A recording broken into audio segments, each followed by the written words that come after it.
Hello, welcome to Guy Tech YouTube channel. In today's video, I'll be sharing with you on how to save your battery on Infinix Smart 8.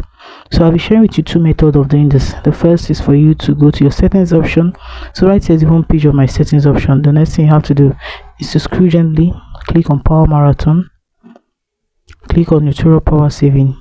So if you click on Enable Neural Power Saver, you automatically be saving your battery for 8 hours 12 minutes. The next method you can use is to just scroll down. You're going to see the battery option here. Click on it.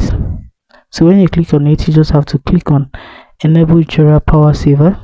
When you enable it, it's going to save your battery significantly for a very long hour of 8 hours 11 minutes.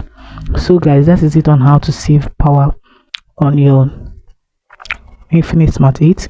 If this video was helpful, please do what to like, comment, share and subscribe. Thanks for watching.